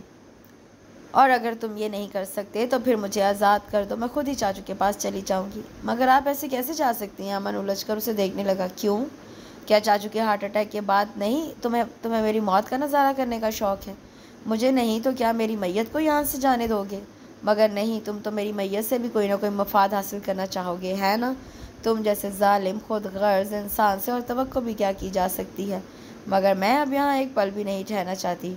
ठीक है, खावर आपको राहीला भाभी के साथ फारूक भाई के घर छोड़ देगा। अमन उसकी हरधर्मी के आगे लाचार हो गया तो आहिस्तगी से कहकर वापसी के लिए पलटा। 2 कदम चलने के बाद वहीं से दोबारा पलट के वो तनफ़ुर और शदीद गुस्से के आलम में घूरती नैना को तकने लगा। मैं नहीं जानता कि इंसान नेकी या गुनाह के चक्कर में पड़ के क्या कुछ खो देता है, क्या कुछ पाता है, पर जो गुनाह मुझसे मेरे नफ्स ने थोड़ी देर के लिए किया, सही करवाया, उसके लिए मैं उस थोड़े से वक्त में बहुत ज़्यादा पछताया हूँ। मगर इस सारे किस्से में जो कुछ मैंने खोया वो शायद कभी दोबारा ना पा सकूँ, और जो पाया है काश वो हमेशा हमेशा के लिए मेरा हो जाए। काश मैं उसे ज़िंदगी की आखिरी सांसों तक के लिए और काश अबद तक के लिए हासिल कर सकूँ। काश नैना हमेशा हमेशा के लिए मेरी हो जाए। काश एक बार, बस एक बार नैना को मेरे जज्बों पे एतबार आ जाए तो फिर मैं कभी एतबार की जंजीर को टूटने ना दूँ। मेरी सारी जुस्तजू, मेरा तमाम करारो सुकून, मेरी सारी तिश्तगी और जुनून, मेरे सारे रज्जगे नैना के लिए, सिर्फ नैना के लिए हैं। काश कोई नैना को एक बार उस हकीकत का यकीन दिला दे। काश अमन का लहजा दिलगीर, निगाहें पुरनम और दिल आस निराश के बोझ से बोझल था। वो एक जज्बों से पुर नज़र उलझी सी खड़ी नैना पर निछावर करता कमरे से निकल गया। नैना आहिस्तगी से पलटकर बेड की तरफ चली आई। मालूम नहीं क्यों नैना के मन में नामानूस सी खामोशी उतरने रही। उसे तो अमन को अपने रूबरू शिकस्ता देखकर फतह बरतरी के एहसास से सरशार और निहाल हो जाना चाहिए था। अगले आधे घंटे तक खावर ने उन सब के यहाँ आने की खबर सुनाकर अमन और नैना को हैरान कर डाला। अमन को ये समझते हुए लम्हे लगे कि ये सब खावर की कारस्तानी है। उसने मौका पाकर खावर को झाड़ना शुरू किया तो वो हाथ जोड़ के बोला, यार ये सब फ़ारूक भाई ने मुझसे कहा, मैंने तो उनको ऐसा कुछ नहीं कहा। और नैना के घर वाले? अमन उन सब के सामने के ख्याल से ही घबरा रहा था। यार वो तो सुबह ही फ़ारूक भाई के घर पहुंच गए थे। ट्रेन का सफ़र ना हायल होता तो वो तो जैसे उड़कर यहाँ पहुँचना चाहते थे। फ़ारूक भाई बता रहे थे कि उन दिनों अब्बास साहब और सुमैर बिज़नेस की कुछ मुश्किलात में घिरे हुए थे, इसीलिए फ़ारूक भाई और सजीला के निकाह में वो शामिल ना हो सके थे। मगर फ़ारूक भाई के हार्ट अटैक का सुनकर सब कुछ छोड़ छाड़ कर भागे चले आए हैं। ये कैसे हो सकता है चाचू? फ़ारूक की बात ने नैना को पतंगे लगा दिए। सब कुछ हो सकता है नाना, मेरी ही वजह से ये सब गड़बड़ हुई है, पर मैं मजबूर था नाना, मेरा दिल। फ़ारूक की बात मुकम्मल होने से कबल ही नैना ने उसकी बात काट दी और फिर उसका हाथ थामकर अकीदत से उसकी जानिब देख कर बोली, मुझे यकीन है चाचू आप पर। आप सजीला चाची से बहुत प्यार करते हैं। मैं तो क्या, अब तो हर कोई आपके प्यार पर यकीन कर चुका है। ऐसी मोहब्बत तो ना देखी ना सुनी जैसी आपने सजीला चाची से की है। वो भी तुम्हें बहुत चाहता है नाना, फ़ारूक ने जल्दी से कहा। नैना घबरा कर नज़रें चुराती उसके सामने से उठ गई। ना चाहते हुए भी उसका दिल एक अनजानी लय पर धड़कने लगा था। यकीनन उसी ने आपसे ये बकवास की होगी, है ना चाचू? वो तो मेरा सामना करने से भी हिचकिचा रहा था। मुझे तो खावर ने ये सब बताया है, जिसे सुनकर यकीन करो मेरा दिल एकदम ही बहुत पुरसुकून हुआ था। अमन से ज़्यादा बेहतर तुम्हारे लिए कोई और हो ही नहीं सकता। वो गुस्से और इंतकाम के जोश में कुछ भी कर गुजरता तो कोई उसे रोक लेता। मैं तो फिर भी इंतहाई कदम उठा बैठा था, मगर अमन ने गुस्से और इंतकाम के जज्बे पर यकलख्त तुम्हारी चाहत हावी आ गई और वो खुद ही तुम्हारा मुहाफिज भी बन गया। मेरी मोहब्बत सालों पे मोहित थी, फिर भी मैं कमज़ोर पड़ गया, जबकि अमन की मोहब्बत तो महज चंद दिन और चंद घंटों की थी, पर उसने मोहब्बत में मजबूती और पाकीज़गी का सबूत यूँ दिया कि जैसे कोई सदियों की मोहब्बत का हक अदा करे। मैं तुम्हें किसी फैसले के लिए मजबूर नहीं करूँगा नैना, बिल्कुल मेरे बाद शायद तुम्हें कोई समझाने की भी कोशिश करने में नाकाम रहेगा। शायद मैं भी दोबारा इस मकसद के लिए तुम्हारे पास कभी ना आऊँ, मगर अब मैं तुमसे ये ज़रूर कहूँगा कि अमन की तरह यूँ तुम्हें इतने कम वक्त में इतनी शिद्दतों के साथ कोई नहीं चाहेगा बेटा, कोई और भी ना चाहेगा। वक्त का काम तो गुजरना है। कमाल ये है कि हम उस गुजरते वक्त के दामन में अपने हिस्से की खुशियाँ चुनने में ज़रा देर ना करें। फ़ारूक ने अपनी बात के इख्तिताम में उसे बगौर देखा और फिर उसका सर थपककर वहाँ से चला गया। अब वो फ़ारूक समेत खावर के घर के छोटे से लाउंज में जमा थे। निज़ामुद्दीन सबसे ज़्यादा मुतमईन और खुश नज़र आ रहे थे। नैना उन सब की मिली जुली आवाज़ों को सुनती राहिला के बेडरूम में थी। राहिला अभी अभी उसके पास से उठ कर गई थी। बहुत कुछ उसे राहिला ने भी समझाया था, सजीला ने भी समझाया था, और फिर उनके बाद फ़ारूक उसके पास आया था। वो अमन की वजह से उन सब के दरमियान ज़्यादा देर रुकने की सकत अपने अंदर ना पाकर राहिला के पीछे उसके बेडरूम में आ गई थी। अब वो उस कमरे में तन्हा थी। कई लम्हे गुजर गए और इन गुजरते लम्हों के बीच वो एक बार फिर उस तक चला आया था। अमन ने देखा नारंगी रंग के सूट में उसका नाजुक सरापा सुनहरी रूप अपनों से मिलने की खुशी में फूल की तरह खिला हुआ था। उसे देखकर वो नज़रें चुराती 2 कदम पीछे हो गई। बहुत से पल खामोशी की नज़र हो गए। नैना ने देखा उसके हाथ में वही चूड़ियाँ थी जो गिफ्ट पैक में थीं। वो चूड़ियाँ उसकी जानिब बढ़ा के पसमर्दगी से बोला, ये चूड़ियाँ मेरे तो किसी काम की नहीं। अमन का लहजा बहुत थका हुआ और नदामत से चूर था। नैना ने सोचा, क्या वो इन शिद्दतों के काबिल थी? उस खूबसूरत से गिफ्ट के लिए एक बार फिर शुक्रिया। आप ये चूड़ियाँ मेरी तरफ से रख लें, ये मेरे किसी काम की नहीं। अब्बा जी को जाने की जल्दी है, हम थोड़ी देर में यहाँ से निकलने वाले हैं, ये आपके लिए। वो चूड़ियाँ उसी तरह उसके जानिब बढ़ाए बेरबत बोल रहा था। नैना ने ब्लैक पेंट के साथ लाइट मस्टर्ड कलर की शर्ट में अफसरदा शिकस्ता खड़े उस पुरवकार शख्स को देखा, जिसकी लंबी लाइट ब्राउन आंखों में भी शिकस्तगी और अनगिनत खदशे थे। लबो लहजा नदामत से बोझल रुखसारों पर हल्की हल्की शेव गुजरे और गुजरते हुए लम्हों की परेशानी जाहिर थी। नैना की धड़कनों में यकलख्त एक शरारत जागी। आपने क्या कहा था कि क्या क्या मेरा है? गैर इरादी तौर पर नैना के होंठों से फिसल गया। अमन ने चौंक कर उसे देखा। ये क्या? नैना मुस्कुरा रही थी, नज़रों में शरारत थी और होंठों की गुलाबी पंखड़ियों पर धीमी शौक मुस्कुराहट। नरम रुखसारों पर अनोखे जज्बों की लाली थी। कहीं ये ख्वाब तो नहीं? अमन कई पल बाद बोलने के काबिल हुआ। नैना होंठ दबा के मुस्कुराती रही। अमन यूं ही गुदास गुलाबी लब भींचे ख्वाब किसी कैफियत में लाजवाब खड़ा रहा। क्या सुनना चाहते हैं आप मुझसे?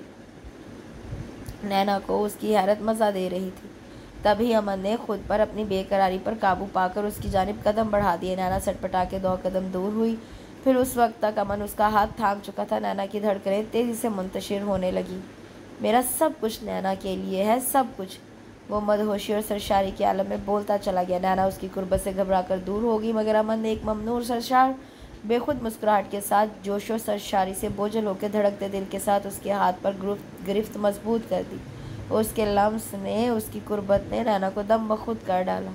नैना के होंठों की शोख मुस्कान में हया बिखर गई। अमन एक बेखुदी, सरशारी, ममनूनियत और फतह के एहसास में घेरा उसके नाजुक हाथ को अपने मजबूत हाथ में थामे दूसरे हाथ से सतरंगी चूड़ियाँ उसकी नाजुक मरमरी कलाई में चढ़ाता चला गया। और उन दोनों के लिए परेशान और मुस्तरब सजीला ने राहिला के कमरे के दरवाजे से खूबसूरत मंजर को हैरत, खुशी और बेहद प्यार से देखा।